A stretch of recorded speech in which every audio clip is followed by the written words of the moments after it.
Good morning and welcome to the third part in What the Bleep is Spirituality. Today we are What the Bleep are Spiritual Gifts. I'm here with my co-host Matthew Embray, Hello. the shamanic happiness coach.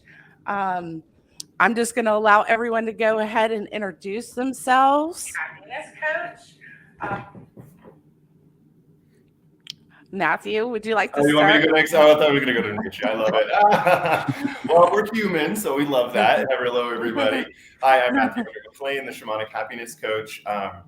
My claim to fame, I guess, is I facilitate one-on-one and group experiences that help to relieve people of their suffering and the causes of suffering so they can find joy in the causes of joy. It's a big one. So I love it. I'm so happy to be here with my co-host and all of these beautiful panelists to talk about spiritual gifts. Thank you very much. Go ahead, Dimitria.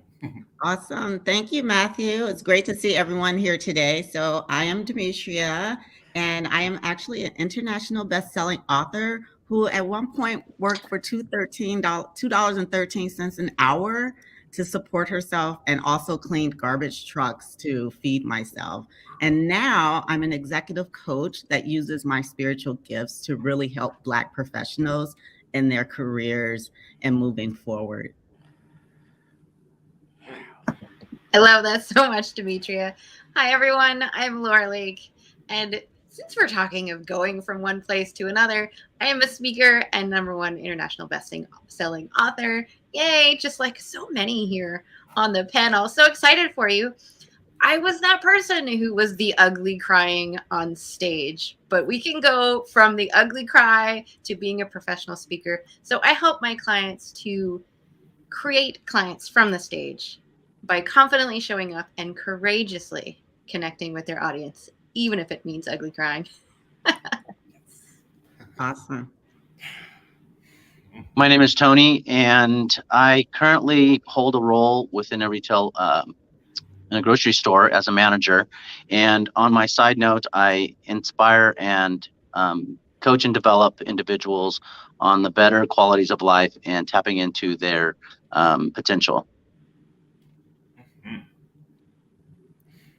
Amazing. Hey, everybody. My name is Lisa Stanford. So great to be here. Welcome to everybody. I'm so excited. I'm an intuitive life and business coach. I'm a healer. I'm an international speaker. I'm a 2-time best-selling international author. I'm a spiritual teacher. And I have a whole bunch of courses that are all channeled and spirit-led that just help people to open to their gifts and be able to tune in and experience a thriving, rich, freedom-filled life. So I teach people how to literally tap into their intuition and use their gifts in order to live their best life. Hi, loves. I'm Rosalyn Fung. I'm an Akashic visionary life and business soul coach. I'm also a facilitator to certify people to become life and leadership coaches with Flourishing Life Coaching. And my clients are coaches, healers, light workers, therapists, people who are in the transformational world. And I specialize in client attraction and soulful selling through bringing the Akasha and energy, the mindset, the belief, repatterning. I used to be a former psychologist. I was the first psychologist in my province to create an online program back in 2015, which opened up a lot more doors. And of course, bring in the strategies and systems to create a very successful and prosperous business so you're monetizing on your calling. I guess I'm next. Hi, everyone. I'm Darlene, and I'm a soul-based clarity coach. And I help people go from doing to being by uncovering their innate skills and really using them to find their divine purpose and being able to impact the world in a positive way. So I do one-on-one coaching and group coaching. And I really feel like that is our goal in life, is to find out what our divine purpose is. And I'd love to help you find your path.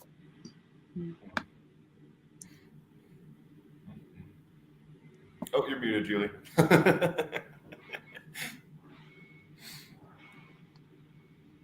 How to unmute? I've been in here for over a year and a half, and I don't know how to unmute myself. So, before we started this today, we've come up with a lot of different definitions on spiritual gifts. So everyone is going to have their own perspective on it. So, and their own story for it. So I think it's Dimitria's turn to share, unless Matthew would like to share his story first. Yeah, Matthew, share your story first. Okay. Wow, my little story. What can I say in context to spiritual gifts? So I'm one of those people from a very young age, much like a lot of us, who experience the world as very connected, and talking to trees and just thinking like, wow, I'm communicating, I'm doing all these different things, and why is this? And then I'll over time, people are like, that's not my experience, or they're whatever, and so we shut those things down, we block them in those ways. However, I really love spiritual gifts, and I wanted to dive into just knowing as much as I can. And I started doing energy work at a very young age, meditating at a very young age, just like 11 or 13. So at that space, it was just like, well, what can we do? What are spiritual gifts? And I've been exploring those ever since. So super fun. I think that in my context, I can tell what spiritual gifts I'm more proficient at utilizing. And then which ones are just a little bit like, oh, how do I read this code again? Like, oh, I see this, but I don't know how to interpret it. And so I feel like in general, a lot of us have spiritual gifts that we just need to learn how to tap into. And I love doing that. I love being able to expand and do that. Naturally, I would say that I have a lot of clear sentience, so a lot of clear knowing. I do have a lot of physical empathy as well. I hear or I witness non-physical beings and myriads of other things. So I don't know exactly how to classify myself. So I'm super excited to, well, maybe not classify as the thing. I don't want to put myself in a box. I want to learn more from you guys about what I'm capable of. So yeah, that's my story for this guy. Thank you very much. Awesome. Thank you, Matthew, for actually sharing that. So I am going to just dive right in. So, for me, spiritual gifts are different for everyone. So we all have some form of capacity that lives within us to have these spiritual gifts. It's just a matter of how we are tapping into them, what Matthew was saying. And I'm sure everyone else that's here, can attest to that too. And so I'm just going to tell you all a couple of quick stories about my spiritual gifts and how I've used them in the past and what they really mean to me. And what really comes to mind, there are 3 stories that really stick out for me. And when I was younger, I was in a car accident. I was in school, and my best friend and I, we were on our way to her parents' house, and she hit something in the road. I think it was like a log or something. And then we started to go down this embankment. And just as we were about to hit this pole in the embankment, I actually had an out-of-body experience. And so I saw what was happening frame by frame by frame by frame. And I'm watching myself and I'm watching her, and I see all of this happening, and boom, we stop and we hit. And then I came back inside of myself. I came back inside of my body. And at that point, it was, okay, I'm okay, you're okay. So that was a way for my spirit to know that I have you, right? And that, you are okay in this moment. And so it was interesting because I don't really tell many people that story. You tell someone you have an out of body experience, there's like, okay, what's wrong with you? And so, but it really hit home because it helped me to realize that I've had these gifts inside of me for quite a while. When I was a little kid, I used to always talk with my aunt. And we would do a lot of things together. We'd go places together, like literally physically go places together and things like this. And I mean, loved her, adored her to death. And so I remember telling my dad one day, many years later, maybe about 15 years ago, and I was telling him about how I really missed, Aunt Rosie. And he was saying to me, "Well, how do you remember Aunt Rosie?" And I was like, "Whoa, we used to do things together. We used to hang out, we used to play, we used to talk, she was always there." And he said, "She passed away when you were an infant." Mm. I said, "Oh, we were having conversations until I was like 6 or 7 years old. What are you talking about?" I go, "That's not my experience." And so it was just one of those things. I was just like, for all this time, because I never talked about just my spiritual gifts and how I actually see and can have conversations with, spirit. And and when I told him that, he was a little kind of like, really?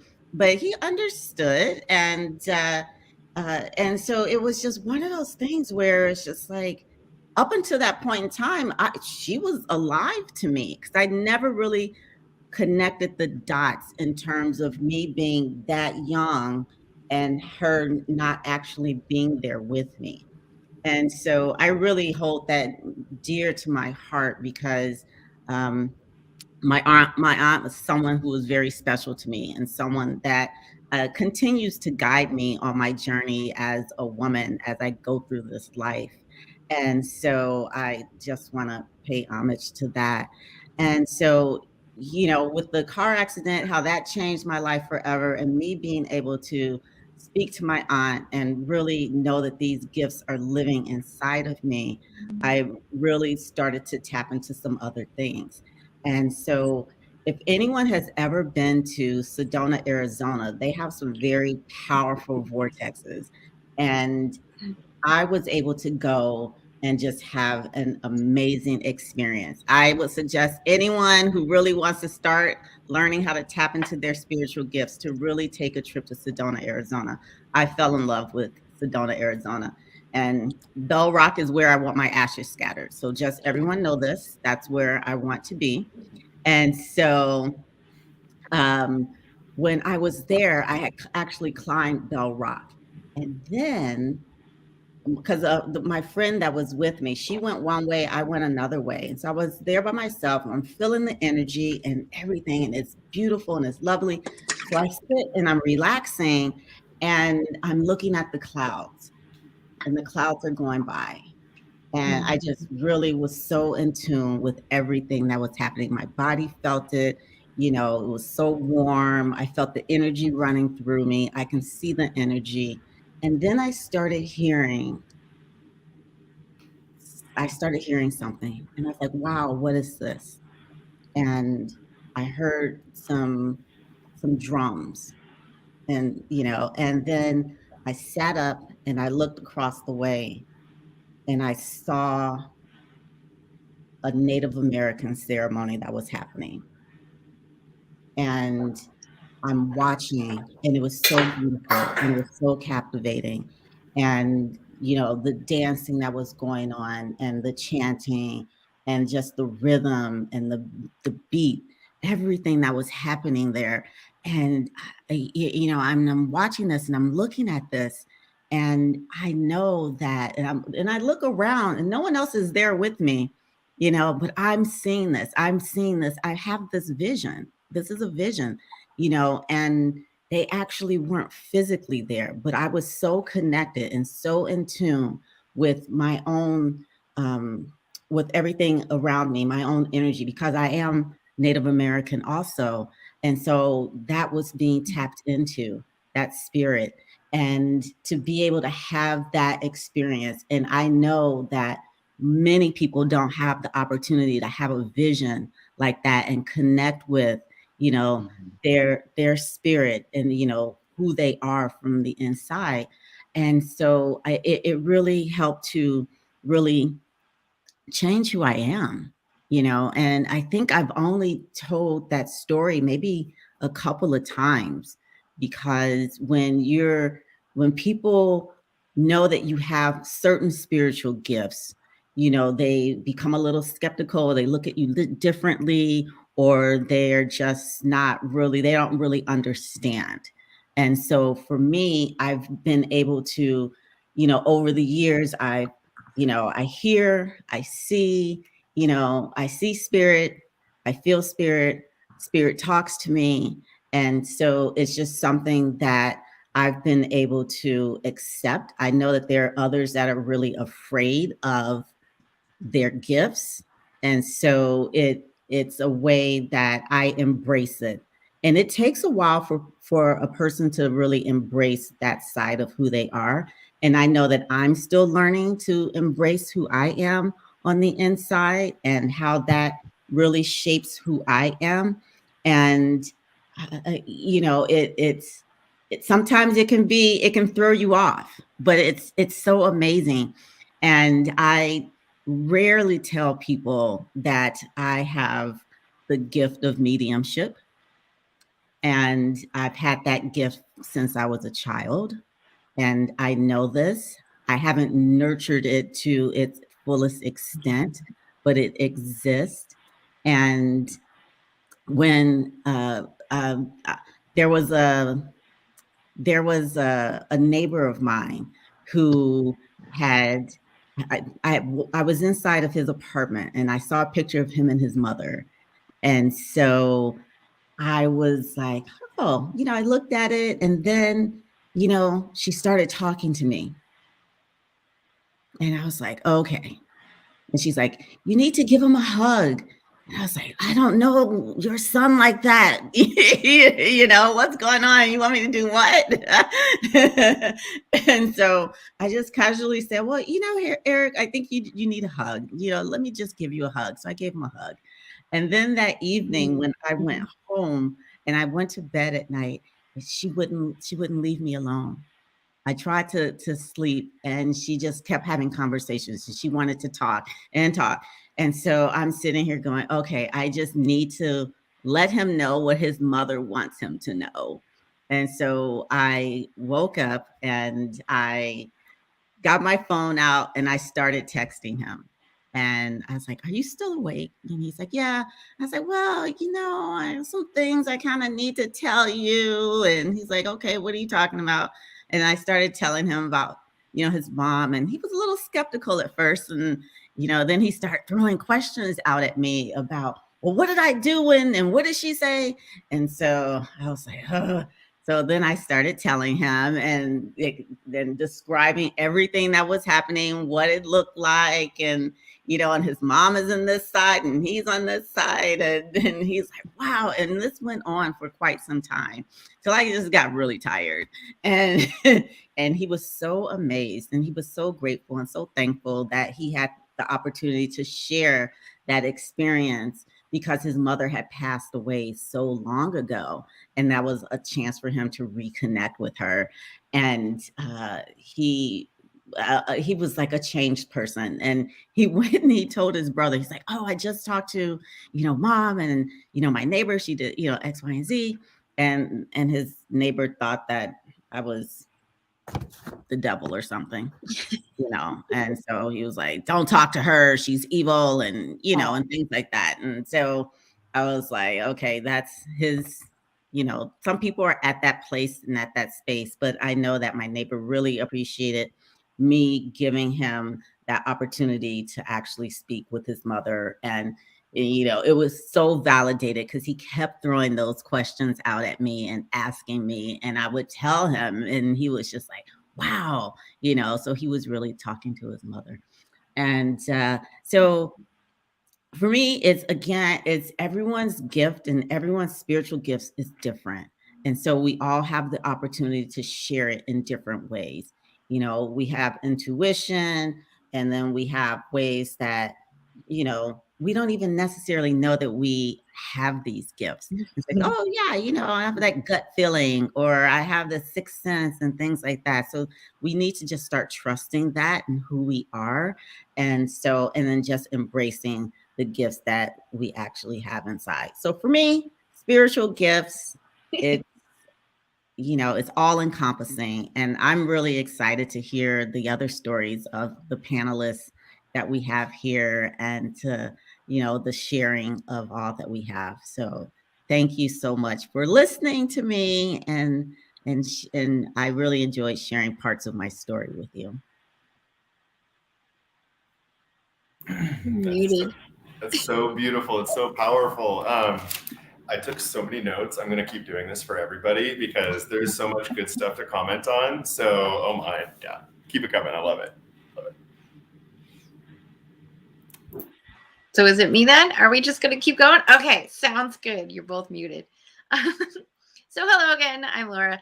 My story actually starts with one of my favorite gifts, which I use in my work. And I didn't even know that I was using it.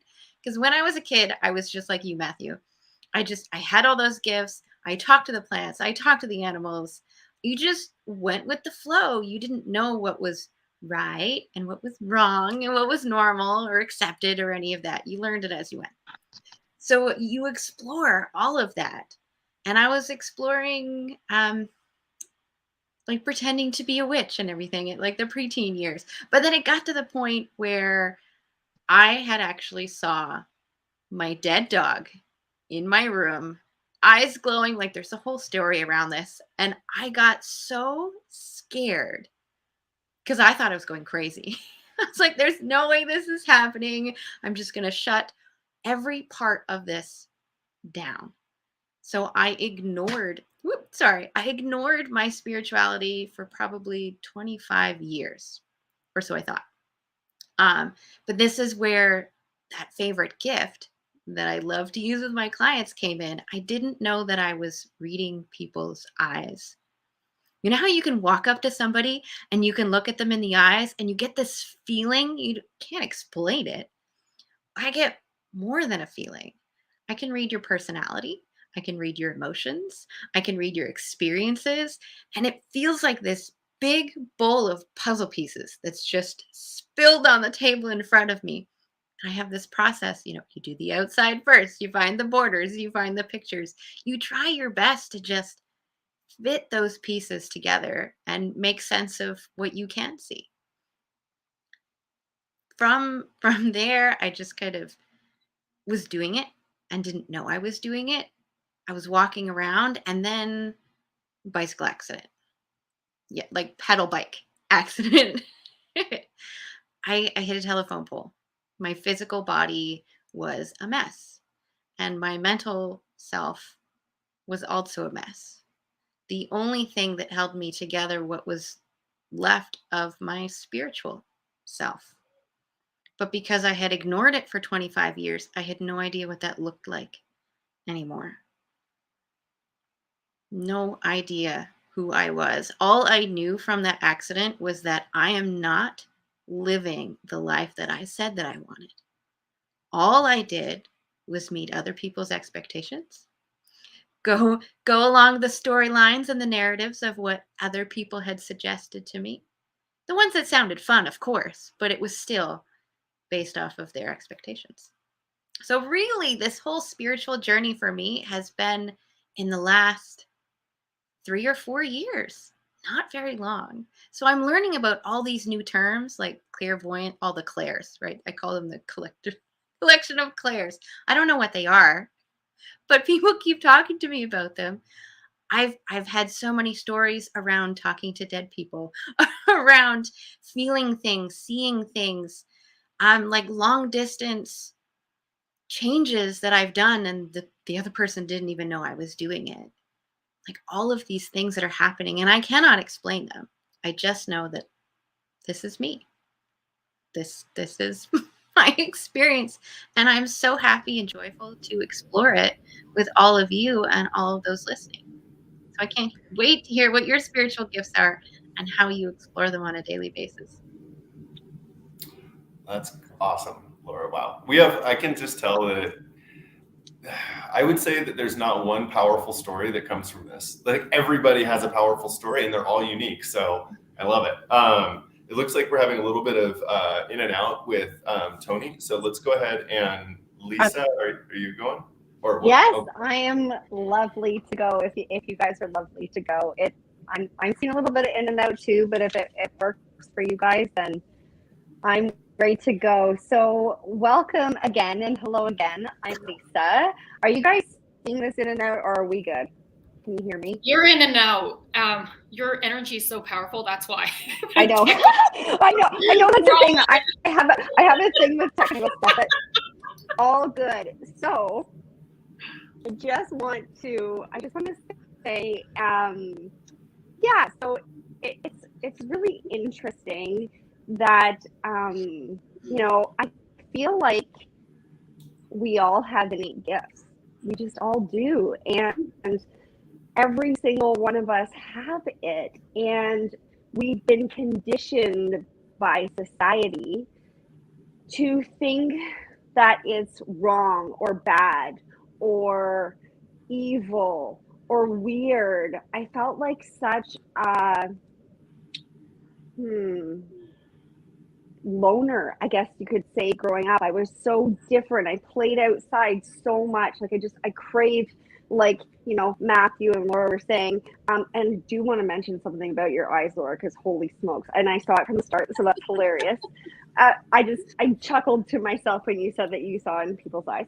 But like, I craved those things. I needed to get outside. And what Spirit was telling me is like, now as I'm so tuned in, is that we actually need nature in order to recalibrate our energies. We need it in order to come into alignment with who we really are. And we've become so disconnected because of the conditioning and the disempowering beliefs. And it was all just really done as a form of like oppression, suppression, domination, control, because people were scared of it. People were so Kristen says blame it on the retrograde. That's amazing. Okay, Laura, I do just want to mention about your eyes, and I'll tell you a story. You have smile eyes. I saw them from the very beginning. I have other people who have them, who I know, and I'm just like, I love you already. I love them. They're so amazing. So, okay. So the way that it happened for me is I too also relate to Dimitria's story. Is I am Native American as well. My father left when I was 4, so I didn't know a lot about it. I don't look like anybody else in my family. I have like the dark hair and the dark eyes and everything, but I always felt like this innate, like, other connection. And my parents tell me now that I used to play with my imaginary friends in the garden. Well, let me just tell you, they probably weren't imaginary friends. They're probably like real deal, like spirits, earthbound spirits, right? Or guides or whatever. So I did that. But also, like Laura, I went through a whole bunch of trauma when I was younger, and I shut myself off to it. And actually, one big thing that happened right around when I was 16 years old, and I'm now 42, so it was a little bit ago. But right around when I was 16, all these things started happening to me. I was always so different from somebody else. I didn't have any knowing of why. I just always felt different. I never followed fashion trends. I didn't care what people wore. I did me, and I kind of fit in with like everybody, like with the cool kids, with like the punks. Like it was so fascinating. But what happened for me specifically is I remember traveling to somebody's house, and I was in the car with them, and out of nowhere I say, when two people really love each other, they die within 2 years of each other. Like, what? Like, I didn't know where that came from. It just popped out. And we were going to see this person who we were going to see. The father had passed away. It would have been the 2 years. January 3rd would be the coming up, and this was December 25th, so Christmas Day. So I say this, we get to this place, and I say to this woman who we've been with, like, I don't know why, but you got to go see your mom right now. Like, literally right now. Like, I actually got so overcome with emotion, I start bawling. Like, you need to go right now.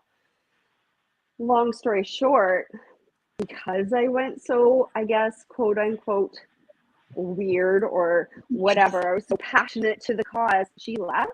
And her mom passed later that night, so she got to be with her and see her mom. And it would have been the 2 years, like I said, coming up on like 8 days later. Like, it was just so wild.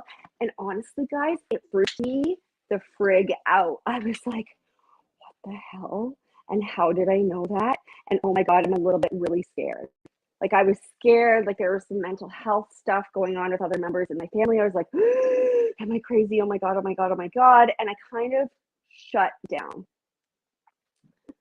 I mean, I tried to shut down, let's be honest. I could like still feel things and stuff, but like I literally remember I was probably 25 years old, sitting in an apartment and being able to feel an energy. I was using marijuana and alcohol at the time to numb out. I didn't know that's what I was doing at the time from the pain that I had experienced growing up. However, I literally remember laying on my bed and I could feel an energy, or I'd like run down the hall and I'd be like, get away from me. And I literally remember laying on the bed and being like, in the name of God and Holy Spirit, you need to leave right now. You are not welcome here. Because I could feel it and I didn't know what it meant. So I knew I was so scared and so I literally shut down until I got to a point where, like Laura was saying, kind of similar, I got to a point where things in my life kind of got all taken away, because when our soul wants something, it will stop at nothing, right, to get us back on our path. So I kind of got everything taken away. Things weren't working out, and I was stripped. I call it my dark night of the soul. Everything was taken away from me. Everything that I thought that I wanted, or that we were told that will make us happy, wasn't working for me. And spirituality is literally what saved my life. I literally remember being on the floor in my apartment with a knife in my hands because I couldn't handle stuff anymore, and saying like, please show me another way because I can't keep on going. And I went to bed and I clearly heard, go to Chapters the next day and go buy this book. Well, this book like gave me the name of the book. I went and got it. It's called The Codependence Guide to the 12 Steps. It cracked me back open to spirituality. I was like, oh my God, I'm not crazy. This is amazing. I took a course on angels, and all of a sudden this whole life exploded in front of me. And what I realized was, again, I'm going on the crazy thing because I think a lot of people are so scared of that, right? Because I truly was. And what I started realizing, and I had an aesthetics business for so long, I started, as I leaned in, as I took courses, I started channeling people's crossed over loved ones. Like Dimitria was saying, I started, passing on messages, and it felt really strange at first. I felt awkward. Once I saw the relief that it provided people, because I have this saying, you can't make this SHBT up. I say it all the time. I literally have a cup that I made that said it, that I give to all my clients, because you can't. And we are merely here to be channels for a higher will. And I see how it can help people. And now I am so honored to hold that space for people so that they can see more to life. I literally see like business plans for people. I see their soul's mission. I see what they're here to do. I see the bigger picture. And it's just, I feel so blessed and humbled that I get to help people awaken from their spiritual amnesia that we all come here with, so they can remember who they are before we forgot. That's my ish. That's my shtick. I love it. Oh my goodness. I love ending like with what you're saying. And I love how we're progressing in this fashion. As I delved into seeing clients and everything, we probably can all relate to this when you say, this bleep is real. Every day is something where I'm just like, is this my life? Is this like, did this just happen today with this client? Oh my gosh, did this happen? And now my saying is another day at the office. Just another day at the office. Yeah, that's all I say now. I'm like, yep, that's normal. What do I say? I say it's the, my default world is the spirituality. So that's how I do it. I'm like, that's my default world. Yeah, it's another day. It's almost like, yeah, it's almost like you get to get mind blown. And I've done this work for 7 years where I'm fully into this work, and I literally get mind blown every single day. Like, oh, I love it. So I love that you guys can all relate to this, and it's just so amazing. Love you guys. All right. Oh my gosh, Lisa, that was such a powerful share. They've all been powerful shares. And I feel very special because I personally know each and every one of these beautiful panelists here. Dimitria was part of my Client Attraction Academy. So proud to see how far you've come. And Laura, you and I met through Corey Poirier's speaking community. And then Lisa, you and I met at Gabrielle Bernstein's Spirit Junkie. I think it was level 2, right? Like, so crazy. None of you know, I don't think you guys know each other. And I know like everybody. I'm like, my friends. And Darlene is my brilliant intuitive copywriter, my very first one. So cool that we met through my first business coach. So I'm so excited to be here. So thank you, Matthew and Julianne. So, you know, I'm going to go back to, in terms of spiritual gifts, I'm really excited about sharing this, because if you asked me 10 years ago who I'm going to be today, I'd be like, no effing way. No way. I'm spiritual and I swear. So heads up. So 10 years ago, I was a psychologist. I was on mat leave with my like tail end of mat leave. So Everest is going to be 10 actually in a couple weeks now. And I was in private practice, and my private practice was in a heritage home. So a very old, beautiful home. And my really good friend, who's the owner, wanted to have a psychic party, which at this point, you guys, let me just put things into context. I was so scared of psychics. I've like seen one. I just turned, like, when I turned 30, I'm 40 right now. So when I turned 30, I was like, all right, I'll go. I'm so scared. But I felt called for whatever reason. And I was not that spiritual at this point. And so I'm just like, okay, I'm curious, but I've always been all my life so scared of ghosts. Like, I couldn't go into those carnival haunted houses. I'm just like, oh my God. And so even though you know they're fake, I don't care. Like, I'm scared. And I remember one time my husband and I went to a carnival haunted house, and, you know, I'm thinking, all right, come on, right? I can do this. My husband starts running away from me, and I'm like, oh my God, don't leave me. Don't leave me. He's like, Ross, you're a secondary black belt. You're fine. And I'm like, oh my God, I'm so scared. So it doesn't matter. It's like, there's something there. And I knew that this is not a normal response. This is an over response. And I don't know why I feel this way. So at this psychic party, as we were taking turns going into the office, having our readings, it's a potluck party as well. So it's a bunch of women who at the time, now, like, these are the kind of women I hang out with now, but at the time they were talking about things like, oh yeah, one time I was dating this guy, and we went back to his place, and the ghost in his house made rice for us. I'm like, what? And I'm like, did you eat it? Because at this point, all I got is Hollywood, you know, exorcism sort of stuff. Right? So I'm like, what? And I'm crying because I'm just freaking out. She's like, oh yeah. And then I see, like, you know, this little boy ghost, and I'm like, what? And because we're in a heritage home for the private practice office, I'm the therapist that works at night. And I'm there by myself, and I know that there's spirits there. And sometimes the owner says, Lynn, she's like, yeah, sometimes I hear, you know, the lights flickering on and off. And I'm like, oh my God, I can't. I'm so scared. I can't even see the psychic. And I start crying. I'm like, I don't know.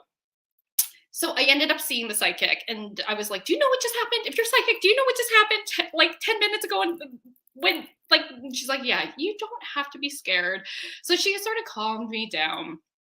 All right, fast forward to like a week later, because I couldn't figure out why am I so scared. My shamanic girlfriend comes and visits me. She's very psychic, and without even me telling her like a minute of my story, she's like, Roz, I just see you as a little girl trying to open the door, and your parents are on the other side saying, not until you calm down. And I'm like, literally, my whole nervous system started to feel release, and I started to cry. And I had the flashback of being 4 or 5 years old. And I'm like, I remember that. I remember as if I'm right there. But what happened? I don't remember that. And she's like, you saw an earthbound ghost. So a ghost that doesn't know they're dead. And I all of a sudden remember that. He just looked like a normal overweight man wearing a plaid shirt and like suspenders and trousers. And he was yelling at us. I clearly remember that. And so my parents, who are atheists, cannot see, they just thought little Roz is having a meltdown, so we need to, go and help her put her in the room until she calms down. Well, they locked me in the room with the ghost. So you can see how traumatizing that is. And so immediately I hired Andrea, my girlfriend. I was like, we need to do some work. Like, I'm intuitive. I had no idea. I need to shift through this. I need to listen to this. And so I started working with her. I started working my high self.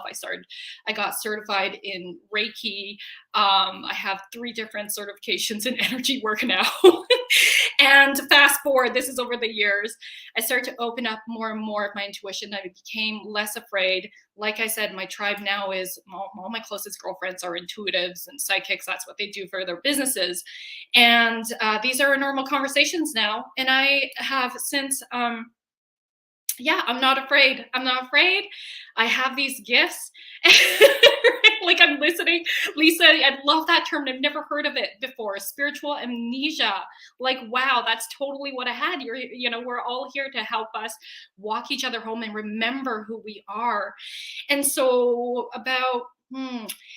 I'll say like about 3 years ago, as I was working with one of my business coaches, she's like, Roz, like, we were talking about our gifts and like what my gift is. And she's like, you have the ability to magnetize people.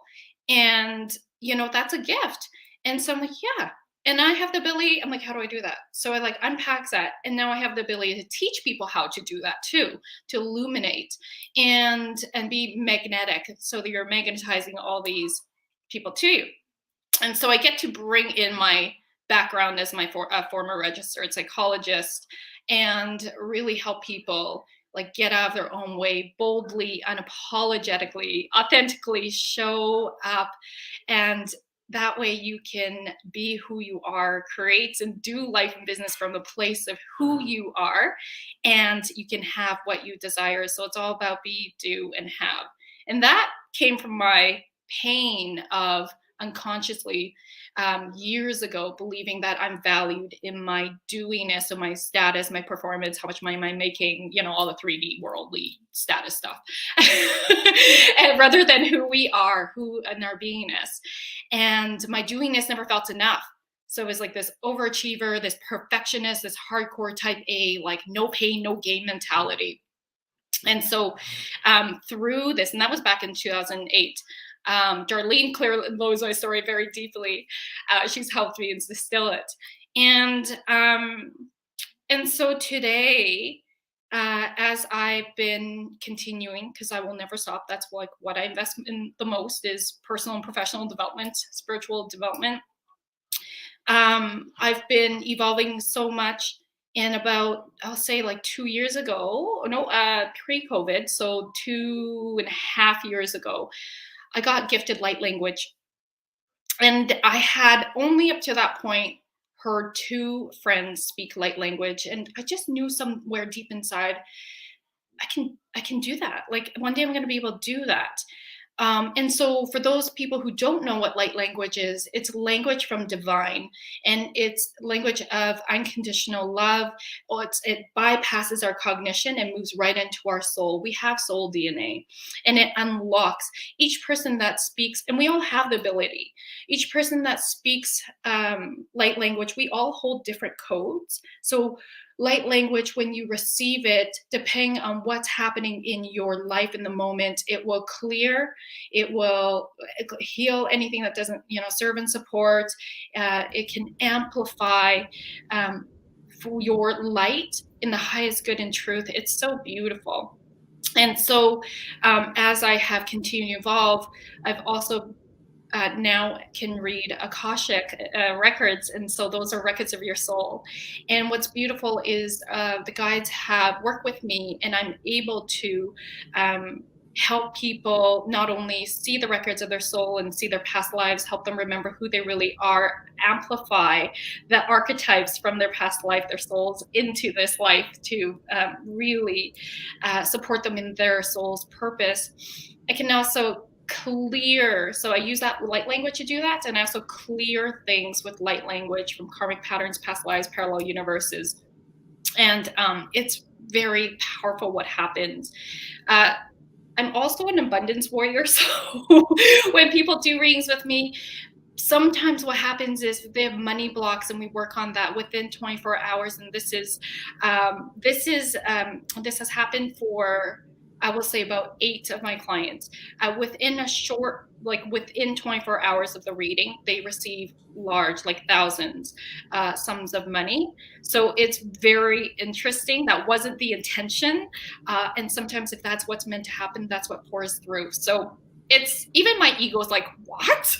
This, we're all connected with our high self, but we can still got ego. And I'm like, no, this actually happened. What?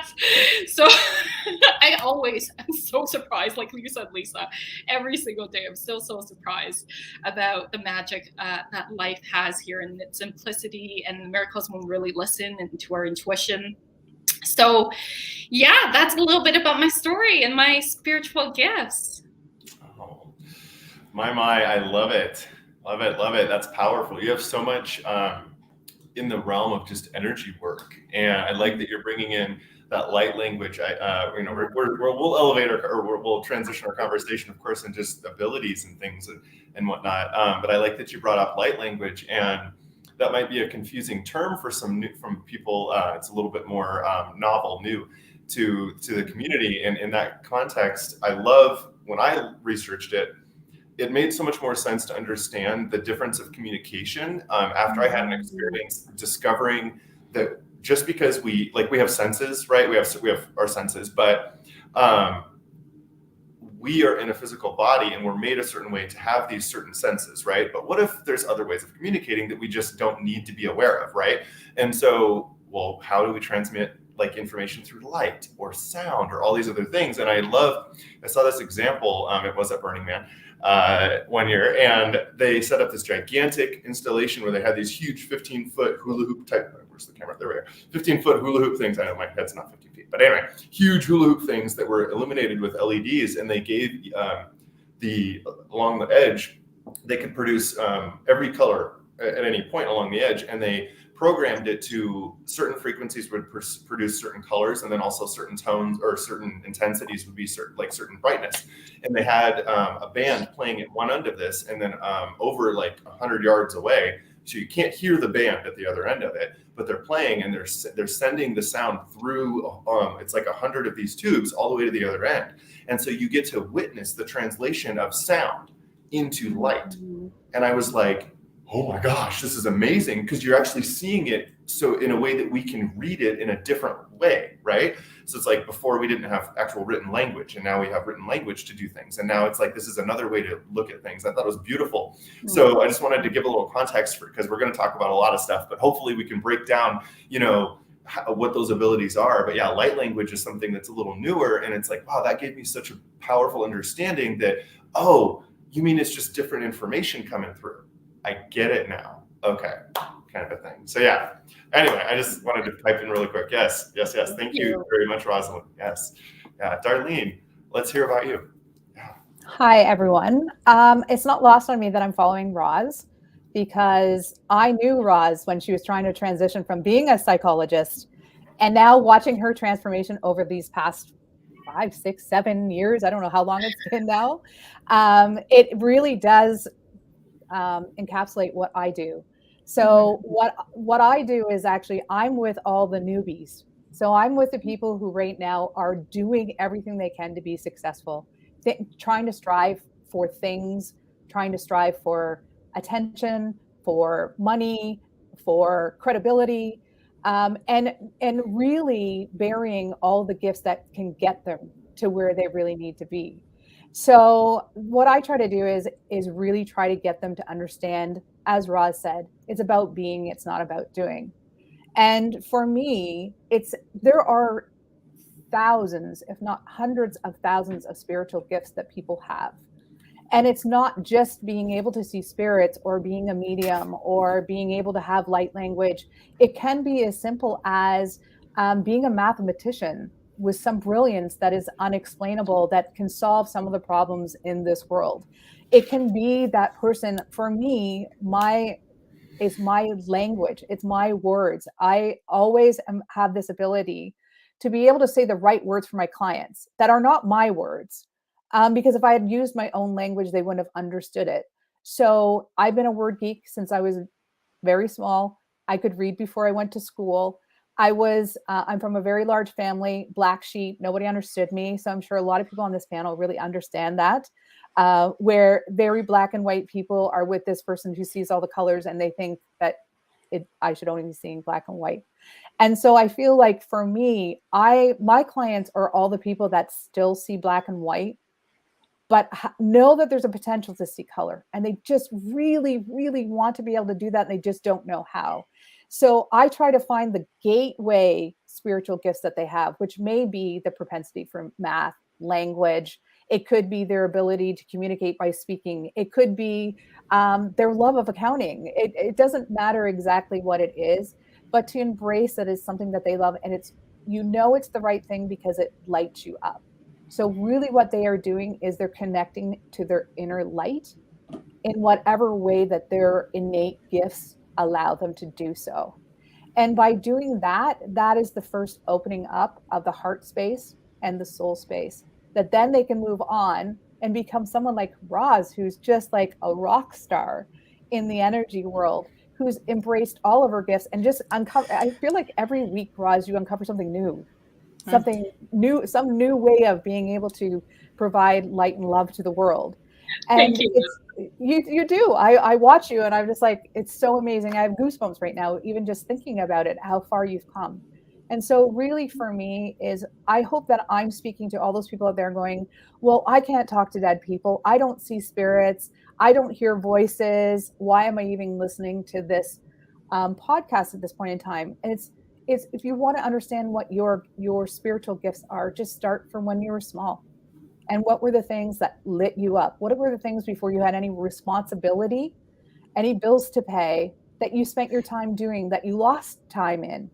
And that really is that gateway to finding out everything else that's inside you and will lead you on your divine path, which is where you're going to be able to raise your spiritual level step by step. So I know that I have a little bit different story than you all have, but I think that I'm here today specifically because I'm like the bridge between those who are fully embraced and those who want to find a way. So that's my story. I love this. Oh my goodness. You everybody's nodding their head. We're all, yes, exactly. And such a long time ago, before like a year ago, more than a year ago, when Julie and I were first talking about this, and like her contribution with her podcast, Spiritual Alchemy Academy.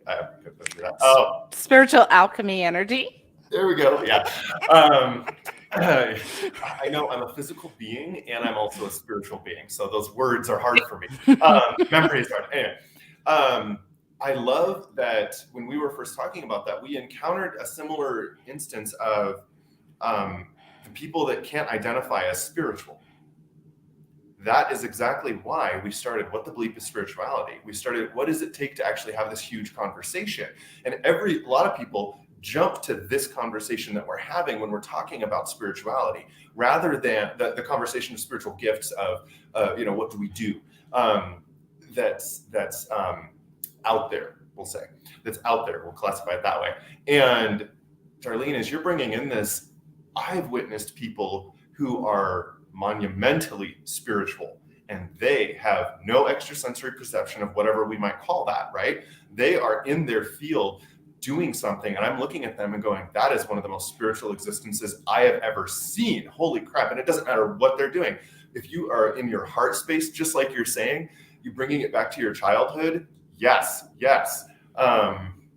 I just getting really passionate because you seriously hit me right there. I love it when, as you're going through, you brought us through a little meditation. I'm not sure if everybody knew that. Going into that past of what do you feel when you're a kid?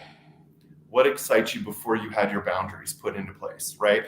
Before you were shut down, all those things. And I'm thinking back to that. And I remember when I was on an assignment to help my sister going through some struggles, I had to go through that awakening of, oh, that's what one of my spiritual gifts are. I knew it for a long time. I just didn't know the words for it.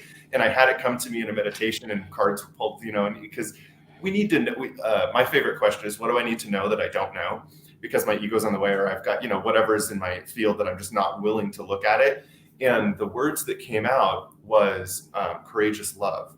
And one of the things that I started my entire path with was like, why can't we just connect heart to heart and get out of this ego of trying to prove ourselves, of competition, of all these things, thinking like we're better than others. Yes. And so, I started this nonprofit. We did world peace meditations. I did a whole hug stuff. I did everything before COVID went. And when that courageous love hit me, it didn't hit me until like last year, actually. I didn't understand what that meant for me. And once I realized it, I was like, oh my gosh, when I have conversations with people, that's where I was when I was like 6 or 8. And I walked into the world and I wanted to meet everybody. I wanted to say hello to everybody and say, you're a beautiful person. It's because just like Laura, you see through them and you're just like, yeah, of course I see who you are. I know who your soul is telling me you want to be. And I want to be that person for you. And when I saw that, I was like, that's actually very courageous love, because I was having this understanding that, yes, you say you do these horrible things. Yes, you mess up. Yes, you're a human. And I don't come into that space as a blame. I don't understand why that's wrong. I think that's growth, that's empowerment, that's witnessing, that's healing. And forgiveness is such a powerful thing too. So for me, that courageous love was like, oh, that's what that means. And now I've had this opportunity to really delve more intimately into that. And that part is not something that is like an extra, like a sensory ability that we would utilize, like wield, right? Like normally we would talk about. It's an innate gift that we come with. And Darlene, as you're illuminating, there are innate gifts that everybody on this planet, every single consciousness has. And what happens when we wake up to that, right? Oh, beautiful. So you got me going. I love it. I love it. I just want to say thank you for that. And I want, when you're talking, all I could think of, and it gave me goosebumps, was, could you imagine if everybody went back to their childhood consciousness and approached their life from that? The world would change in an instant. Before we were changed into whoever we were supposed to be, if we could all just be who we are, the world would be a completely different place. And that's what I'm trying to facilitate. Yeah.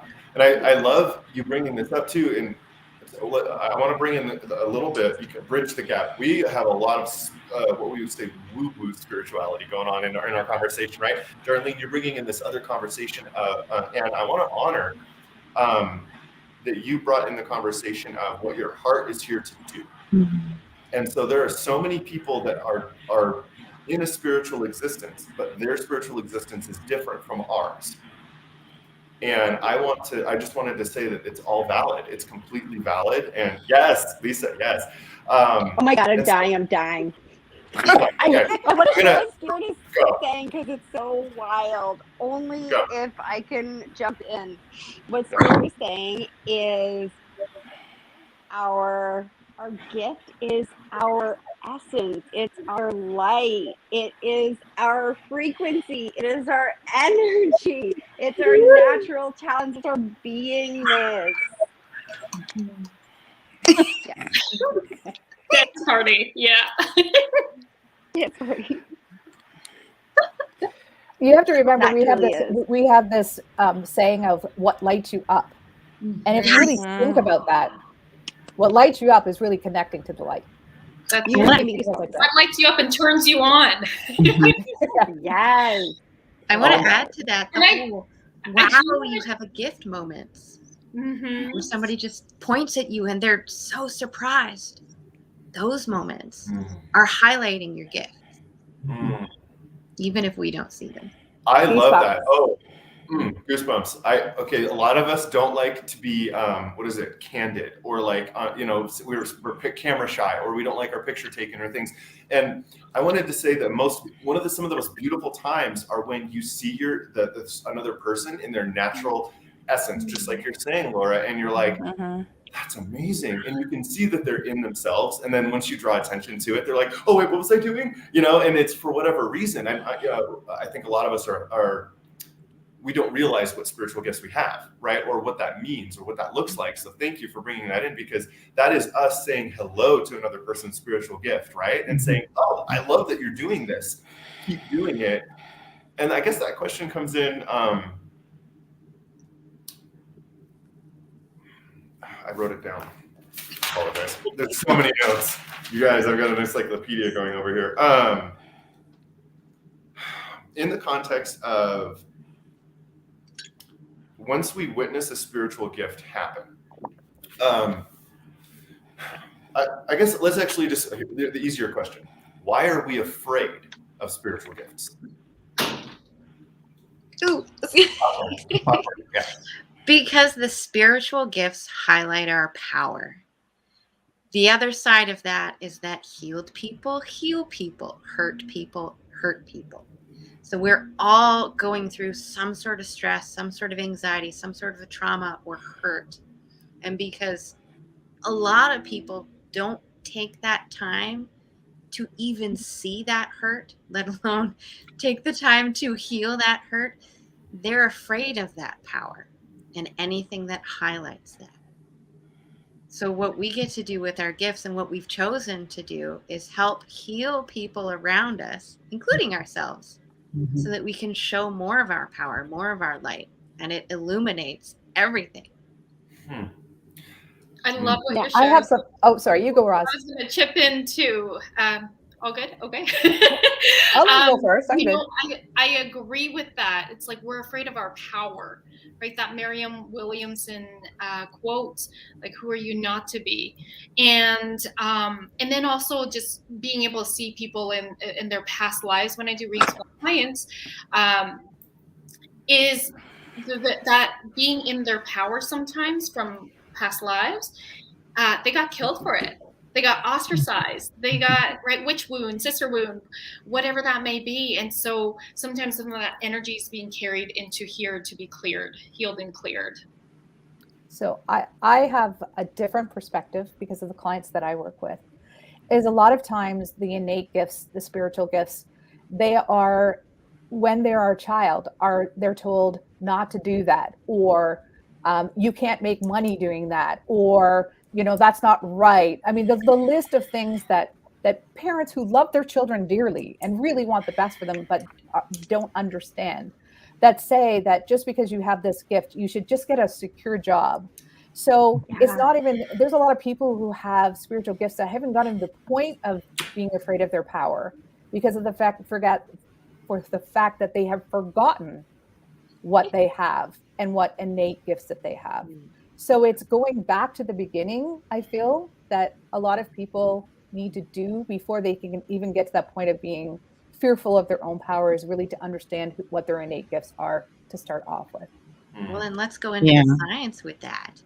When we're all human beings and we all want to feel like we belong, when we're doing things like this, we're showing that we are different. We're showing something that may feel I don't want to say make someone, because we don't choose their feelings, but may inspire someone to feel like they're not enough, and therefore they tell us not to do it, and based on their beliefs. So if we're just trying to fit in, of course we don't want to push someone else's boundaries. We're going to dim that light, or however you choose to phrase that. And so then we're accepted. I want to belong. Instead of saying, this is me, who's like me? Come be in my club. I love you.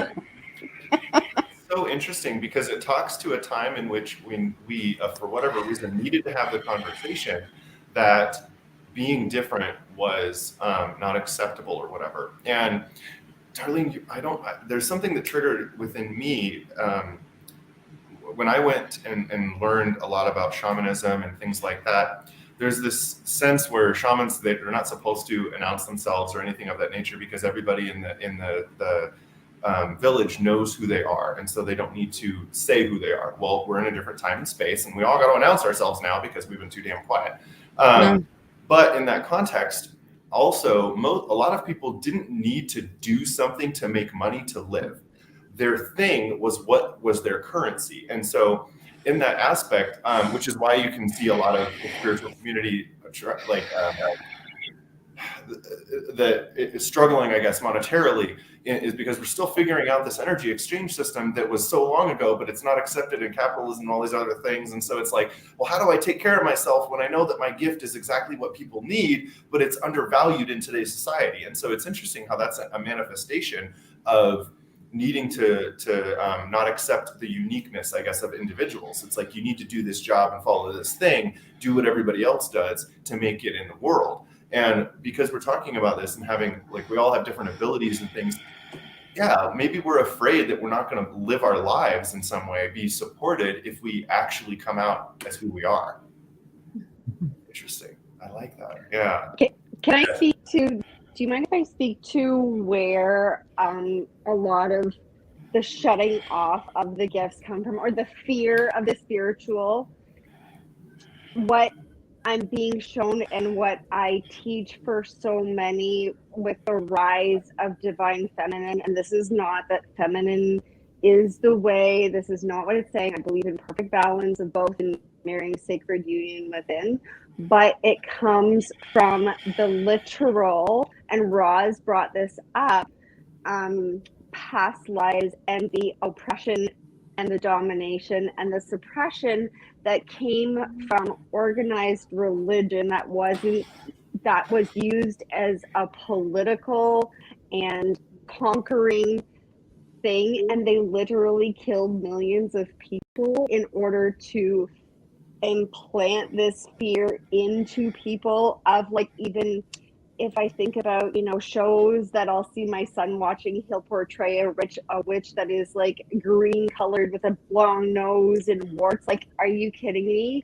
Witches were people that were connected to their divine essence and knowing and natural wheels of the year and how the seasons work, and our wise connected part of ourselves. So that is truly the patriarchy, is where the fear, like, people were thrown into psych wards or committed for the use of their gifts or speaking out, or torture was used. So it was literally this innate fear that became part of a collective trauma as to why we were so scared of our spirituality. And bringing that back to what Laura was saying, because it does marry with the power, and it's not our power, and it's not something that the church could control. Now, I would just want to say I completely honor everybody's beliefs and everybody's however they want to be, but it is coming to light, and I'm feeling it's becoming more of a message for more of us to come out to the fact, like the witch trials, millions of people were killed for their innate knowing, but it comes from a place of torture, fear, and control. Like, it's not from a place of love and light. And we're coming back into our innate wisdom and our innate connection and our innate knowing. So that is really truly where the fear of the spirituality lies, because of this collective torture, essentially, and suppression and oppression that people had to go through. That's where it came from. But there's so many people now remembering who they truly are, remembering what is real. And it's all for a reason, guys, because we are part of here. We are part of the rise. We are part of the the remembering the story that I wrote 2 stories. One of the stories that I wrote that I'm a best-selling author in is this is the time, it's the return to love. It's the age of love. It's the coming back, bringing online the spiritual gifts, bringing back on our connection, bringing back on our interconnection with people, with spirit, with divine creation, everything. Yeah. So that's exactly what my perception, what my guides, what we are here to birth this new era. Yeah, I love this. And it's interesting because it seems like our conversation is evolving to illuminate that spiritual gifts are innate. Everybody has them. We just have to wake up to what our own individual spiritual gift is. And then in this conversation, it's interesting because we're illuminating like these areas where we're evolving, so to speak, spiritually, right? And so when we look at how we as humans, as a human species, we're not as connected globally before. And so it's interesting when we have different spiritual understandings coming into play, and then they meet each other, and then we have these things happen, right? And we've seen them, we just talked about it. And then time goes on, and now we're a global society, so we all have to kind of get along in a better way or a different way. And now, but it's become so much more heightened, right? And so we see so much more conflict or whatever because we want to all be right or have this competition. And I want to, as you're saying that, one of the things that I've noticed, and I'm not sure if this is another experience that others have had, but within the spiritual community itself, well, we would say that the woo-woo spiritual community, not the religious spiritual community, but within, maybe it's in that one too. I'm not as familiar. I'm not as intimate in that space, but there's a sense where when we're being in service, we're doing our stuff, and we're like, hey, you're doing this thing, let's do it together, let's be more effective, or let's combine things, that this interesting shadow awakens or something, and then competition, and it's like, oh my God, what's going to happen if we both do this thing? And like, are we diminished in some way or whatever? And so I see where a lot of us try to collaborate, and we're trying to use like different models or systems or whatever, and then this happens. And so we see this competition about trying to define people about like, oh, you're not an empath, or oh, you're just too sensitive, or you don't have this or whatever it is. And we just get this weird conversation going. And so I bring that up because we describe that kind of happening when the monotheistic religions started to encounter the what's the word? Oh my God, non-monotheistic religions. I'm so sorry, I'm losing my word on that one. That is not scientific, I apologize. But anyway, we can see the diversity, and then there's these earth-based religions, we could say, where they're a little bit more connected to the many things have a consciousness. So when we see these different patterns coming, it's almost like when individuals, us, are encountering one another, and we're trying to accept the reality that we're seeing. And so it's interesting that our ego, so to speak, fights that and says, is this real in front of me? Is this part of my reality that I want to accept? So it's interesting that, yeah, the spiritual gifts are some way of us negotiating this reality, but also as we are struggling through with these spiritual gifts, like maybe we're having a hard time working together, our life path is healing.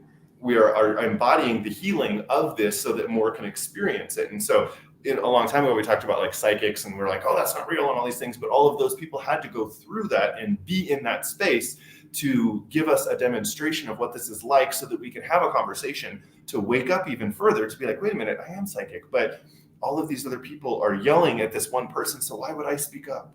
And then a whole bunch of us say, oh yeah, I was quiet too. I didn't want to have that conversation because I was afraid, right? And so now we're all doing the same thing. And it seems like it's a reoccurring thing.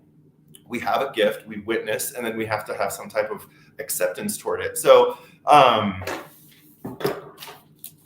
am I going with this? Sorry. I'm just analyzing. I love the Can I just add something to that, Matthew? Yes, please do. Yeah. So one of the things that I tell my clients, no matter what they do, is everybody has a voice that only a certain number of people can hear. And so that there is no competition, even if you have the exact same training, you're the exact same age, you were born in the same city, you absolutely will have a different language and attract a different group of people. So whenever I hear about competition, I always go back to that, is the way that you speak, the way that you go through the world. I mean, I don't attract the same people as Roz attracts people, and I'm sure as Lisa or Laura or Dimitria or Julianne or yourself, Matthew, is because I speak a different language and I bring people more into my scope that have shared experiences. So if we all remember that, there will never ever be any problem with competition, and we will be able to move this light journey faster if we just remember that. Mic drop. Yeah, I'm just like, I'll even give a personal example of that when I'm looking for coaches. You know, if we look at the coaches have produce similar results, you know, all the whatever, right? Like the outside resume, but they show up differently. They have different energy signatures. I will still invest, even if that coach is a bigger investment level, in the coach that I resonate deeply with, that feels like they have my medicine. And I'm like, my soul. This is why I call them like soul tribe, soulmate clients, right?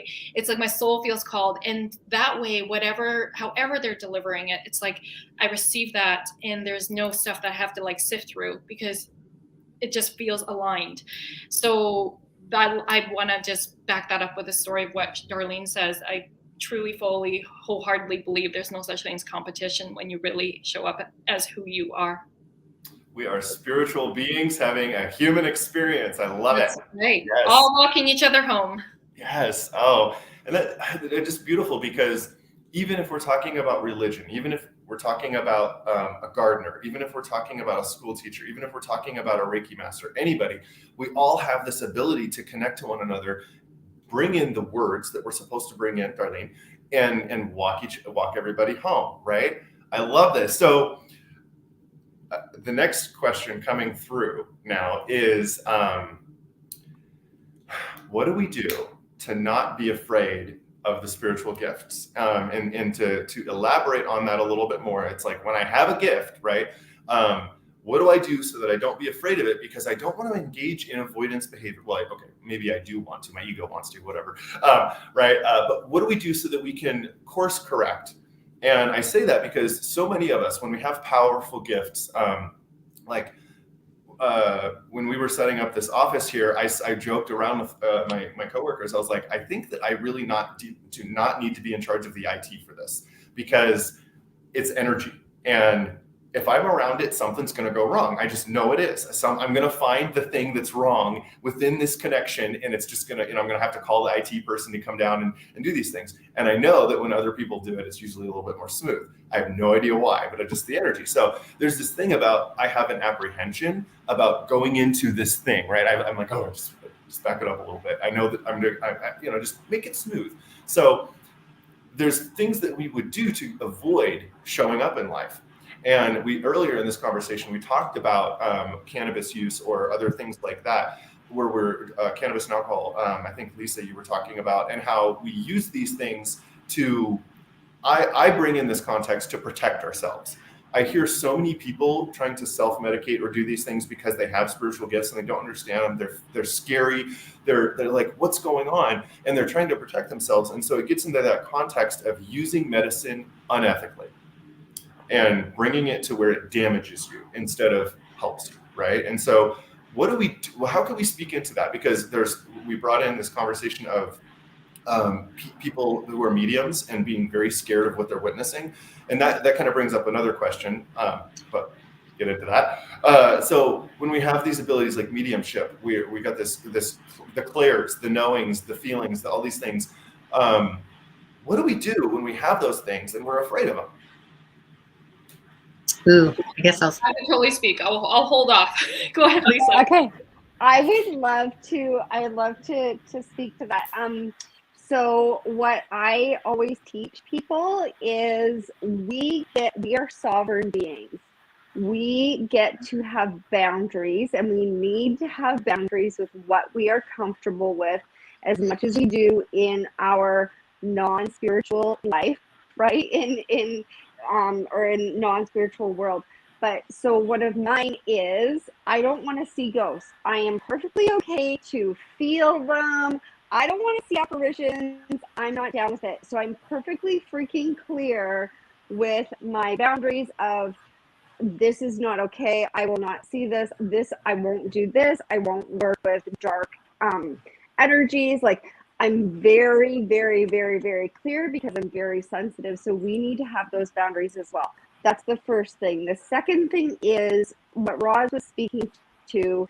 Find a mentor who you resonate with completely, somebody who you can trust, and you'll be able to know who, first of all, people show up in your life for a reason. So you'll be able to know who speaks to your soul. You'll feel magnetically drawn to them, as what Roz was speaking to. And a really great way is to know and set the intention that you do align with somebody who is authentic and genuine, and see if they walk their talk, see how they are showing up in their lives. And then going from there, right? Reaching out. But boundaries is a huge one. You will not be forced to do anything that you're not comfortable with, but we do have to set those energetic boundaries, and that's something huge that I teach. So completely with spirit, but also because I am majorly empathic, I always set the intention every single day. Energy management is key, and I always set the intention that nothing is allowed to come in and attach to me that is not love and light. Everything else gets to be cleared. Like, this is a sacred space, right? We have to be very, very completely intentional, but we do also have to have an awareness and a knowing that it is truly a gift from source, from spirit. We're meant to use it, but we have to cultivate it in a way that is authentic and nurturing and nourishing for us. We are not just here to serve completely. We are. So yes, we're here to serve, but also in a way that serves us as well. So again, big thing. I don't want to see apparitions. I'm not cool with that. Like, you can show me how you pass away. I can feel it in my body. Like, I'm a physical empath. Cool. But just to get really extremely clear and find somebody who has walked the path or that you can resonate with, and yeah, that's how you'll be able to lean into your next level. What you can also do is ask your guys to show you the person who will help to crack you open or move to the next level. Like, just ask, right? Just ask to be shown. Sweet. Can I follow that up with what Lisa was saying? Is that absolutely those boundaries are so important, and I talk about boundaries in everything that I do when I'm talking with my clients, my friends, my personal life, understanding, boundaries with our family, etc. And you do have to be very clear on what it is that you are willing to bring into your space and what that looks like and feels like for you. And because I know that Lisa is like, I'll feel it, and I am sitting and I am okay, I'll see it, so the apparitions, they don't affect me in the same way that they affect Lisa, because we have different boundaries on what it is that we want and are accepting and allowed to come into our space and energetically. And so it's when we go back to our childhoods and we go back to who we are as children, Roz was talking about her experience as a child, and she was able to see and feel that experience, and then she was able to release and start embracing. And so we have to learn how to tap back into who we are, that child spirit that's within us, because that holds the key to a lot of different things in ways that we are currently today. I've been in a situation where, and this was early on, I didn't know. I was like, I was seeing people, literally seeing people. People were having, spirit was having parties in my house. And I went to someone, he was just like, don't tell people you see those things, and he was just like, if I was in your house, I would be afraid too. And he was a psychic. He was like, oh my gosh, Demetria, what is going on in your place, And so it became a little like I couldn't sleep anymore. So then I had to have conversation with spirit, and it was so many of them, and you can, feel the energy and the depressing of the bed going down. And, it's like, so I had to, and I knew that they weren't there to harm me in any sort of way. I didn't feel fear from spirit that was there, but I had to have a conversation and say, boundaries here, I need my space. And so that's really, really important, is that you have to be very clear on what you allow to come in and to be around you and to attach to you. And how you also have to know and learn how to release that from yourself, from your body, to wash it away and to release that energy. Oh, I have goosebumps right now because you don't want to have it attached to you all the time. Because that is a fear that people have, is that a lot of people don't want to see things. They don't want to hear, when I have spirit that's talking to me, and that one's not as clear as some of the others, it's, that can throw you off, like, whoa, wait a minute, what's going on? So it's one of those things where you be clear, but also be willing to accept the gifts that you have.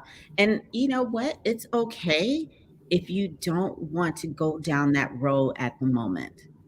It's fine, and to really acknowledge that about yourself, and tap into other things that you do well and that are around you. But absolutely, Lisa, those boundaries. I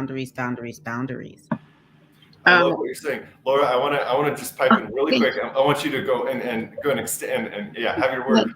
I wanted to bring into this because what I'm hearing and this boundaries, and I agree. My partner right now is probably like, you agree with boundaries? Oh my God. I'm somebody who is actually, I have a different view of boundaries. Coming from my perspective, I don't use the word boundaries. I use just a different word. Okay. In my mind, it just works better. And so there might be some people out there that are like, let me back up. I look at boundaries as being something that closes me off from being able to experience instead of protecting me in a way. Okay. And so somebody might have that word, that verbiage. So that's why I don't use the word. What I do like to say is that I appreciate being dignified to all of the things that come to me and that also that I put out there. And I know that if I have an interaction that is triggering some of my dense energy, just coming in shamanic terms, like that's going to cause me to feel weird. And that could be that interaction of inauthenticity of overstepping something that where I thought or I didn't know was a boundary that didn't feel good. Like if I go beyond this point, it's not in resonance with me. And so that's what I say, this is not in resonance with what feels in alignment with me. And so I don't think I want to experience this. It's a choice, right? But I can see that it's activating my dense energy, and that doesn't feel good. It causes me to do different things out of my authenticity and integrity. And so that's where I go with those boundaries, right? And I say that only because the question, and I guess this was supposed to come in with this question too. So I was going to hold it off, but we were talking about like the major gift that's coming up right now is this mediumship, or the ability to see the non-physical. And I've always questioned, like, why do they show up as scary to us? Like they're just doing their thing. And that's what I wanted to lead into. And I knew that I needed to get there. Okay, go ahead, Laura. Thank you so much. That's perfectly fine. I can weave it into my answer. So I was going to start off with saying that when we're afraid of our gifts, it's the same thing as anything else that we're afraid of, including seeing things that aren't physical.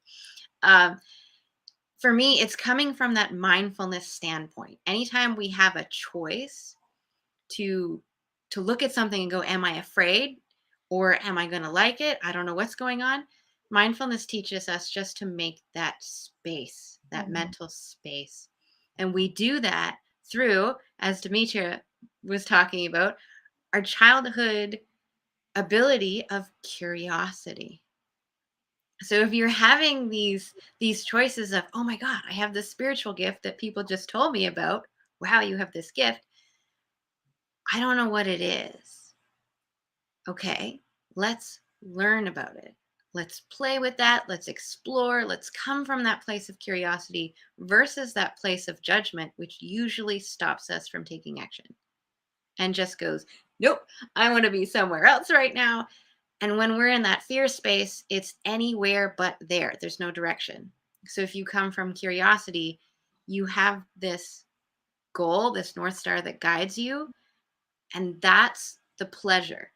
That's a pleasure journey versus a fear journey. So I want it to come from there.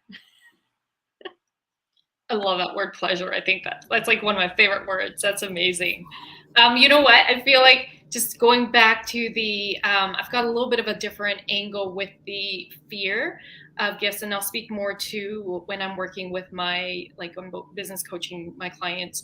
One thing is they're afraid to actually show up in their gifts and share it publicly for fear of others judging them or just, putting rejection, right? Because at the core of us, we all want to feel loved, safe, and belong. And so it's like, oh my God, it doesn't feel safe to be sharing these gifts.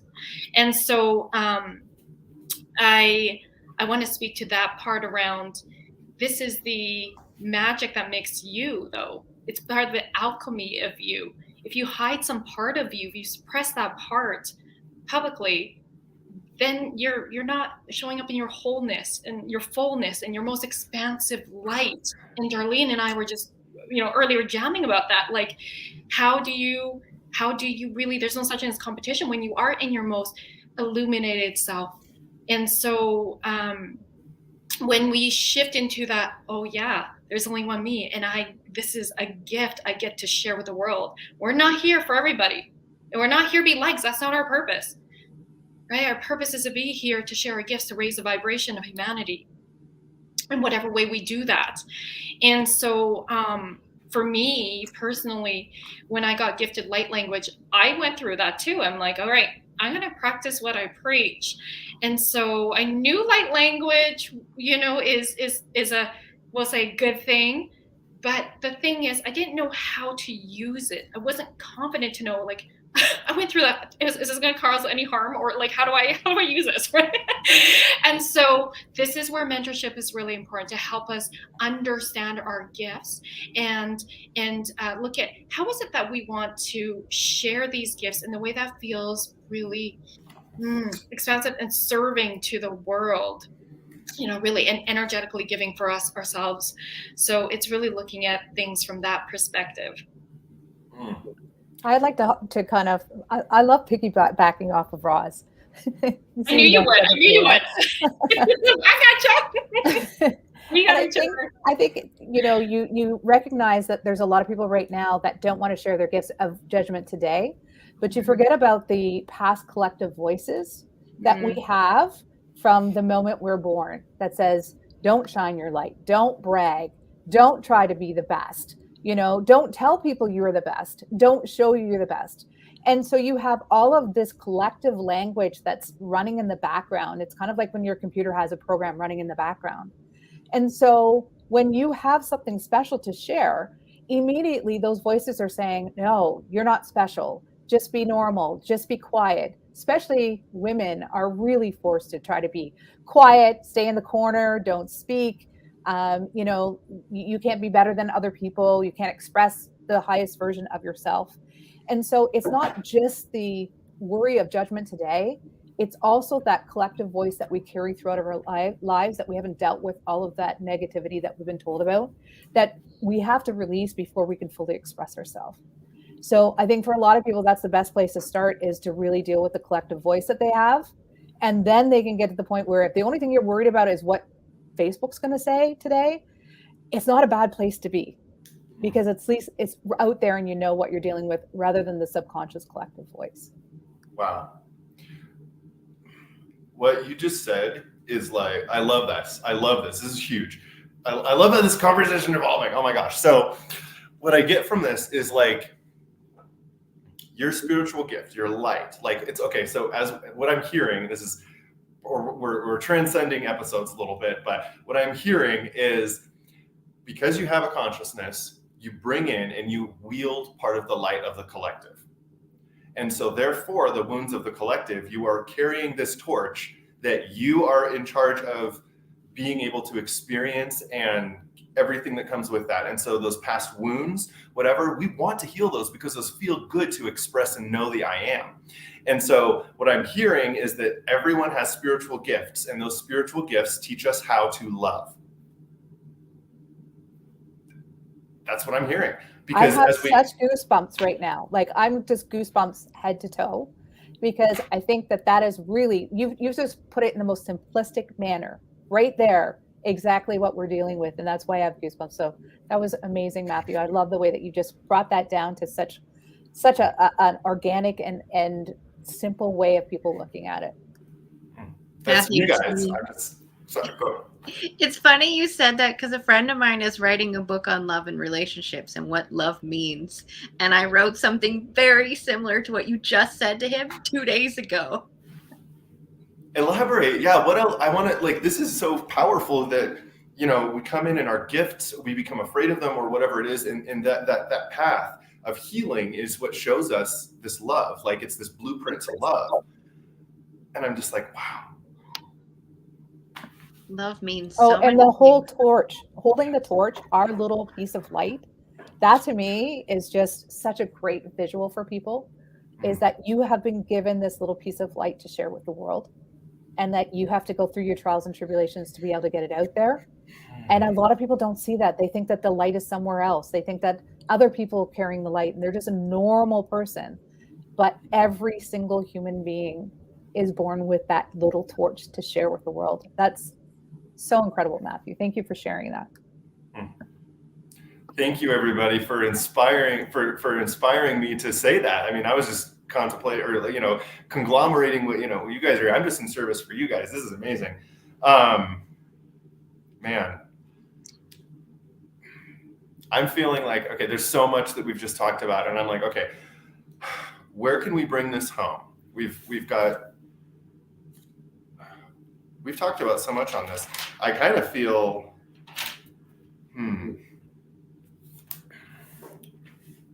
the question coming through, or the thing coming through, is almost, what do we want the audience to leave with now? And I don't know how to what this answer or question really looks like, but I want to take each of us to translate this question of, what do we want our listeners, or even just the next person that we see, to know about spiritual gifts? I think that's it. Just that, what is that message that we want them to know? Yeah. Well, becoming a medium, sometimes you need that external validation. It's like, okay, is this true? Am I getting this? Don't be afraid to get that, because you can take that experience and move forward with that and develop other skills, or realize that you have other abilities to bring forward. And just in that process, it's very powerful in experiencing who you are. That's all I'd like to. So just hopefully that's inspiring to someone to develop their gifts or realize they have their gifts. I think for me, what I'd like everyone to leave with is the fact that everyone has a spiritual gift, and that there's no comparison, and there's no, well, they can see apparitions. I see nothing but numbers in my accounting firm. It's like everybody, like you said, Matthew, has a little torch. And even if you can just shine a light in your family, shine a light in your office space, not everyone is built for the global stage to shine a light on everyone. If you can impact one person with your light, then you have brought everyone forward, because you have the ripple effect. And never discount who you are based on where you think you should be or where everyone else is. Is that where you are right now, you can impact one person. So just shine your light on one person and make a difference for them today. I'm loving all of this. I see spiritual gifts as something that comes through us and not necessarily for us. It's for us to share. So when I hear so much about sharing my story, sharing what I've learned, even if it's just to that one friend, our gifts are for sharing with others and then feeling that joy that comes from that sharing. So find your gifts, share it. Dimitria, do you want to go or do you want me to go? I know that Roz wants to go last, so she can do her beautiful light. Yeah, you can go and then I'll go. Okay, amazing. So what is coming through is every single one of us is born with an intentionality. There is an intentionality for us being here now exactly as we are, with the exact passions that we have, with the exact energy and frequency that we have, with the traumas and dramas that we've been through.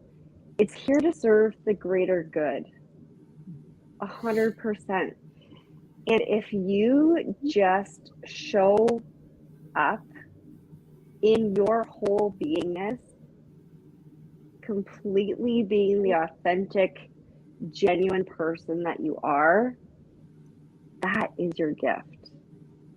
That your light, your essence, your frequency is all that's needed. Maybe sometimes people just need a smile from you. Literally, we don't have an innate understanding of what our energy signatures do to people. Literally, it's just being us, engaging somebody, looking at someone. If you feel called to reach out to somebody, reach out to them. Just being yourself authentically, no matter what that looks like, is all you need to do. I completely agree. Thank you, Lisa, because that's what I was going to say, is that we have to always just show up and be our authentic selves and know that, we are perfectly imperfect and imperfectly perfect. And when we embrace who we are and accept who we are, that's when those gifts really start to release themselves. And, when for so long, many of us have been told to suppress, and to stay away from acknowledging. So when we just open ourselves up to who we are on the inside, who we are from our soul's alignment, that's when those spiritual gifts really take root, and we are there to really just embrace them, and they will show us in all the different forms that they exist. And that's why I love what Darlene does, is because she helps us to see who we are and to really appreciate what gifts we have, because my gift is different than this person's gift, which is different from that person's gift, which is different from the other person's gift. And it's about the collective. And once we come together as a collective and know that we have these gifts to share, and it's about love, and it's about light, and it's about being, then that's when this energy will take root and really come together, and we can be the powerful, magnificent people that we are meant to be. And I just want to seal all of that yumminess that was shared here. And did everyone go ready? And yeah, I just wanted to say really quick, because I know you're going to do an amazing close to this. And as I'm hearing these things, I'm reflecting, and I'm like thinking about every one of my clients or anybody who's ever told me that they've had a spiritual gift and it's been denied. And I'm getting super emotional right now. And I just want to say to people, like, you are a spiritual gift. Yes. And I love when you're authentic. Yes. And I love witnessing it. And if I feel like if I could just say that to more of my clients, or they could internalize that, because I'm feeling right now. Good. Look in the camera and say it again to them. You are a spiritual gift. And I want to witness that because it lights me up from within, and I want to experience you. I want to see that. And I think that's why we've all shown up here too. So thank you. Rosalyn, take it away. That's good. Wow, like I'm having all these tingles in my body. Thank you so much. And I just want to really bring that all home in this experience of a light language transmission. And so for those of you who are watching right now, I'm going to invite you to place one hand on your heart, one hand on your belly, and just tune in. You can close your eyes or have a soft gaze, opening to receiving this transmission. So setting the intention for embodying you and your spiritual gifts and your light. You're just shining up in your light, showing up in your light, illuminating it from within to without, breathe with into the world, I mean. So breathing in. And then just opening to receive. Morakia, sirakurati, nirakurakia, siraku, menanantia, kurati, nerakia, sirakurati, nerakurakia, simrakurakia, siraku, amplifying you, amplifying your light. Morakia, sirakurati, and morakurakia. Sirakia, raturakia, sirakuratia. Breathing in. And then just anchoring in your light. Imagine it moving deep into Mother Earth, and at the same time expands into the cosmos, this beautiful white pillar of light. Expanding, expanding. It's limitless. This is you. This is your soul essence. You are a spiritual gift. Morakia sirakorati nirakorati. Breathing in one more time. And then out. Beautiful. And just staying with the sensations. Just noticing what you notice. There's no right or wrong. Some of you may feel tears, tingles, lightness, or solidness. You might notice eye fluttering. There's no right or wrong. You might notice your body trembling. All is receiving on a soul level in the highest good and truth. Thank you. So just really breathe into what feels most aligned. See if there's any images or memories that come. Staying with that. Remembering you. Welcome home, my loves. One more breath in, feeling your feet on the ground, getting yourself more grounded back into your physical reality. And when you're ready, just very slowly and gently start to bring your attention back here. And things might look a little bit more crisp or clear, more vivid. Sometimes it might look a little blurry. All is good. Thank you.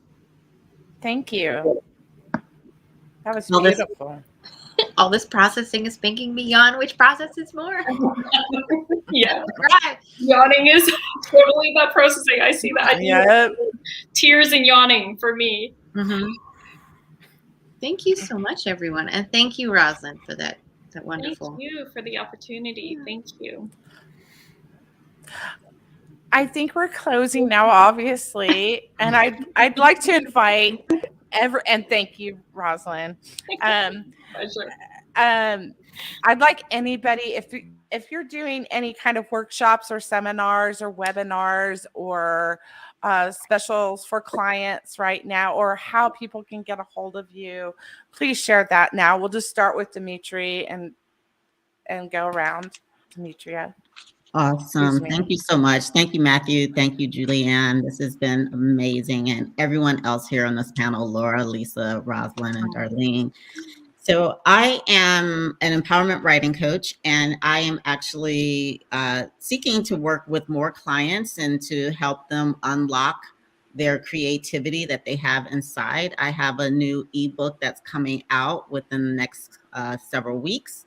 And so I will be working with people who really want to release that negativity or that fear or that block where someone has told you that you are not a good writer and they put that fear in you. You know, we've been talking about fear, right? And so I'm working with them as an empowerment writing coach to really unblock and unlock that fear and bring in that creativity in terms of their writing. So you can reach me at info@dimitriacook.com, and that's info@DIMITRIA.cook.com. And I look forward to hearing from anyone out there who really wants to go on this empowerment writing journey with me. Ooh, I love that whole on block and unlock. That right there was like, yes, me.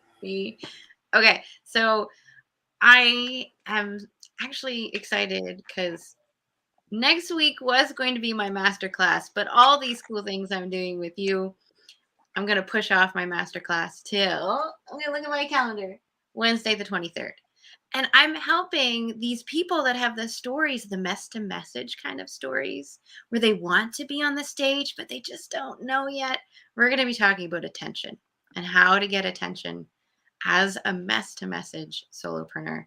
So that masterclass is on the 23rd. I'd love for you to reach out to me on Facebook. I have awesome videos there to introduce you to me. And you find me at facebook.com/Laura Lake Designs. So it's LauraLakeDesigns. Laura Lake Designs. Amazing. Thank you to all the panelists. Thank you to Matthew and Julianne for putting this together. It's been amazing. I work with people who are called for so much more. They know that they have something within them that is ready to come out. They know that there's something powerful to share with the world. And they know that they weren't born for normal and who can't not be who they came here to be. I help people find, but really I just help them remember who they always were and then become it. And people can just become and create incredible success by being fully you. And I have a free special gift for our listeners, which is a soul aligned success strategy session, which helps you remember the real you and provides deep clarity on your life purpose and gives you the exact steps to get you there, so you can finally have the freedom, the fulfillment, and the fun you know is meant for you. You can reach me. You can grab that session on my website. It's www.lisastamper.com, LISASTAMPER.com. Thanks again. Thank you, everybody, for this opportunity. I just, of course, love showing up and sharing my gifts. And so I'm going to speak to those who are coaches, leaders, light workers, healers, therapists. You're here to help create deeper transformation in the lives of others. I have a couple things. So I have my Soul Ascension Business Academy to help you magnetize your soulmate clients, scale your business, monetize on your calling. I also have an upcoming Flourishing Life Coaching Certifications, a 2-day immersion with me, February 12th and 13th. So if that interests you, you can DM me on Instagram, Bold Sexy Warrior, and follow me anyway. I've got really fun content. And then also, if you're on Facebook, you can also DM me, Rosalyn Fung Coaching, Bold Sexy Warrior. And I also have a freebie. So I have a sacred visioning journaling prompt. Again, you can DM me journaling prompt, and I'll send that to you. And then if you want to join, see my free masterclass, Bust Procrastination, Boldly Show Up, and Sign Soulmate Clients, again, DM me masterclass, and I'll get those to you. My team will get those to you. I like being last. I get to hear about what everyone's doing. So it's actually nice to be last. First of all, Matthew and Julianne, thank you for having me. I was a little bit leery. I was like, what am I going to bring to the table? And I realized that the clients that I work with are the people who are looking for that bridge. So if you want to find out exactly who you are, I'm the person that you can work with who feels like maybe you don't have anything to contribute to the world. Everyone, I'm there to help you find the expression of yourself and your innate gifts. So you can find me at darlenebutts.com, DarleneButts.com, where you can hop on and schedule a free call with me, a clarity call.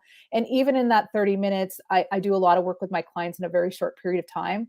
That it can be really transformational. If you can also go to Instagram, I'm at Darlene G Butts. And also in my profile, you can find a link to book a free call with me.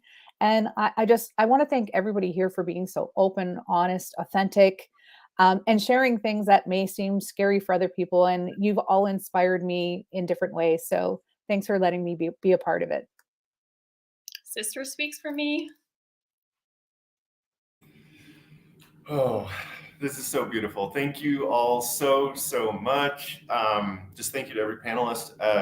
Audience, share this with those people who are like on the fence, you had conversations with that are like, hey, what is spirituality? Maybe I need to know more. Share past episodes. Stay tuned for our next one. My gosh, there's so much. Yes. So the next, I want to thank everyone, and thank you, Matthew. This will live on and reach many people. So it's going to be very powerful from here out. Our next part in the series will be February 19th, and it will be What the Bleep is Consciousness. So I hope everyone tunes in for that one. And I welcome our panelists back to watch. And I wish everybody a good day today. Thank you for being here. Thank you. Blessings. Thank you so much. Thank you, everybody. Namaste, and we will see you next time. Yes, next time.